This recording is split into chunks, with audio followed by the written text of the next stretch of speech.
So yeah, no, for the foreseeable future, I'm gonna be standing now because the stool I was using to sit on was very, very loud, and it made the videos you're about to see a little annoying, so there are still videos with that stool in them to come, but when those videos with the stool have been exhausted, I'm just gonna be standing from now on.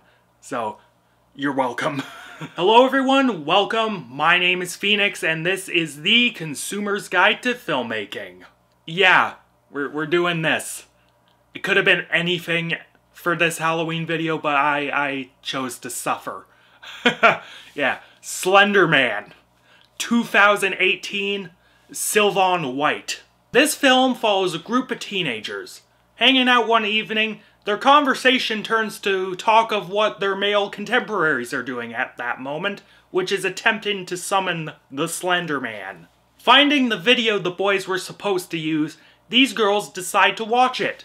However, these girls start to go missing one by one at the hands of Slendy, and the ones remaining must find a way to stop them before they join their missing friends. Oh man, wow. Sony was really striking while the iron was ice fucking cold with this turd. Jesus fucking Christ, where do I begin with this one? It is quite fascinating watching this film after having revisited and reviewed the Slender Man YouTube series. While those series didn't really hold up in any high regard, the juxtaposition of those series with this movie goes to show just how soulless corporations can be and how little they care about art. The corpo suits that conjured this film together had no fucking idea what they were doing with this IP, and not only that, they were doing it about 5 or so years too late. The fad was done! What dimes were they expecting to draw with this shit? In just about every respect, this film had little regard for the collective lore and mythos that posters on Something Awful, as well as filmmakers like Troy Delage, Adam Rosner, Vincent Caffarello, and pretty much everyone who was anyone within this Slenderverse community helped create. The writers of this dumpster fire film took bits and pieces of what everyone I mentioned helped establish, like proxies, the sickness, the audio-video distortion, but eventually just turned it into The Ring. Like seriously, every facet of this script, hell, every facet of this film is just The Ring. The video, the need to acquiesce to a creature's demands before it kills you, the whole mental breakdown shtick, it's all there. It's just The Ring.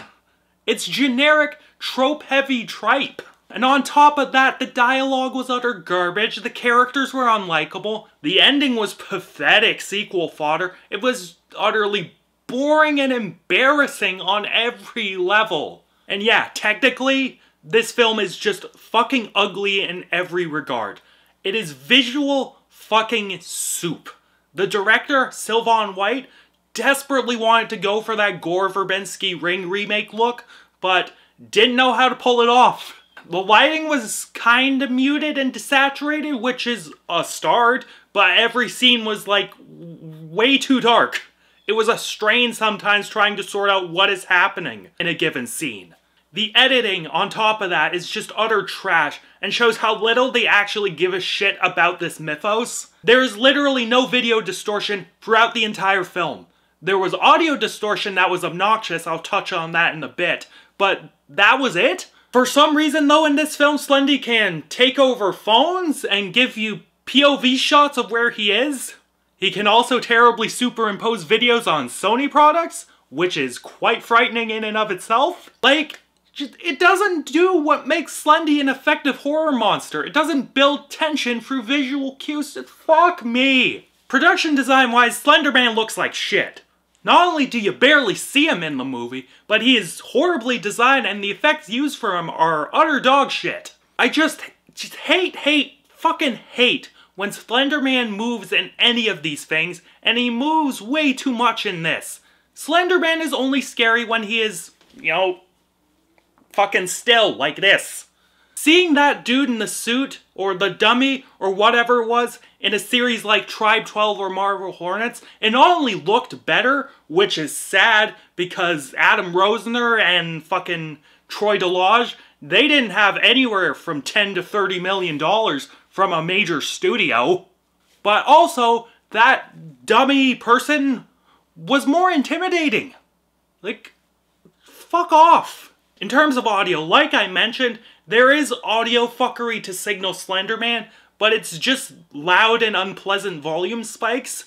It isn't inventive or experimental like in Everyman Hybrid or overwhelming like in Marble Hornets. It's just annoying. So I talk about the music, but there's nothing worth noting about the music aside from the use of literal stock rock music during a scene. Deadass couldn't afford even the lowest tier of classic rock for a makeout sesh. Had to hit him with the fucking actual elevator music. End yourself. Like, odd. This film isn't even funny bad. There's only one moment during the film that popped me in any way, and it was the scene where our lead girl was, you know, making out with someone, the makeout sesh. Aside from the stock rock music, the big scare was a bunch of horribly edited scary faces on the dude, and he was swinging his head all about. It was fucking hilarious. The generic string hits over top of it made it feel like a parody of something, and that was tight. But yeah, now, to quote the great and powerful Mike Stoklasa, movies make me want to be dead. These are words I truly live by sometimes, as films like Slender Man make me wish I were dead. Aside from one funny moment, this film is corporate garbage that is capitalizing on a dead trend and showing no love for what made the trend interesting in the first place. This is spirit-crushingly bad cinema, and if you actually want to experience what an effective use of Victor Surge's creation is, go watch Marble Hornets! Go watch Tribe 12, go watch Everyman Hybrid, go watch Dark Harvest, and tell them to wrap it the fuck up while you're at it. Full reviews for those first three things on the channel. Fucking kill me. Oh my god. And I am feeling a 1.5 to a 2 out of 10 on this one. Like, maybe it's a 2 because of that funny moment, but that's pushing it. Good God, kill me. Catch you later, guys.